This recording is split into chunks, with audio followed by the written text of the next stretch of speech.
हमारी तरफ से आप सभी को प्रणाम। प्रणाम। मेरा नाम बीना। मेरा नाम सीमा। आज आप लोगों को प्यारा सा सुहाग गीत सुनाने जा रहे हैं। हमें पूरा विश्वास है आप लोगों को पसंद आएगा। चैनल को सब्सक्राइब करें, लाइक करें, शेयर करें, कमेंट में जरूर आप लोग बताइए हम लोगों का गाना आप लोगों को कैसा लगता है। बहुत बहुत धन्यवाद। पूरा आवाज करें आप लोग।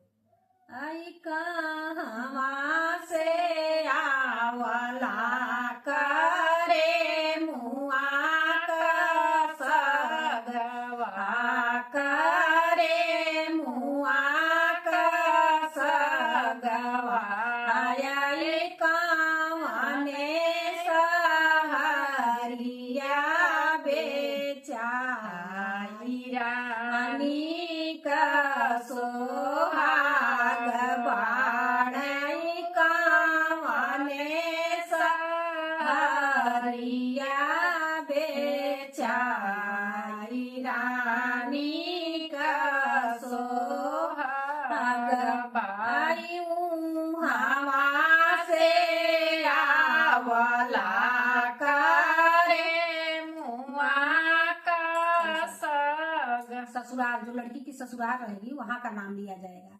और जब बेचाएगा जहाँ वहाँ नैहर का।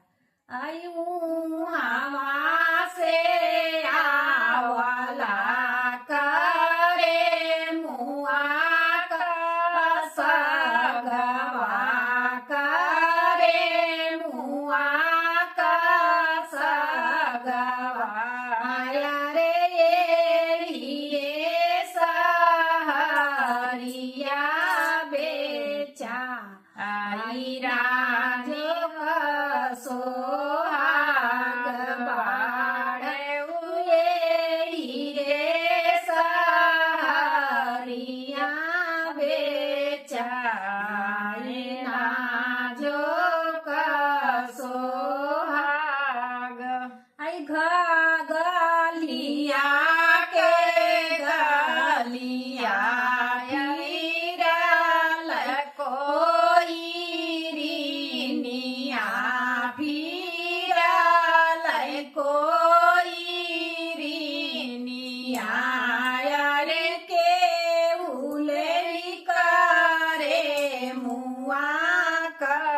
सागना जो का सोहाग बाड़ई के हुले करे मुआ का सागना जो का सोहाग घर में से निसरानी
जाई ना जो का सोहाग बाड़ई बिना सागे खवरा ना जाई ना जो का सोहाग बाड़ा मारी नातिनिया कोई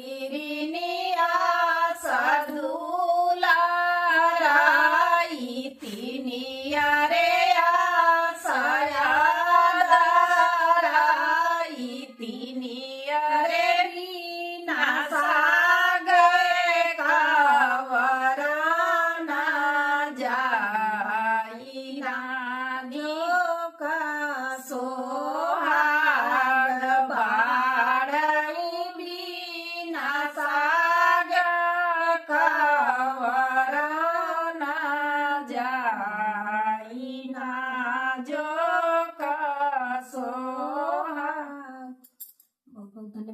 आप लोग ऐसे मम्मी को लगा करके, भाभी को, चाची को लगा करके बढ़ेगा गाना, पूरा सुनिएगा, तब आनंद आएगा। बहुत बहुत धन्यवाद।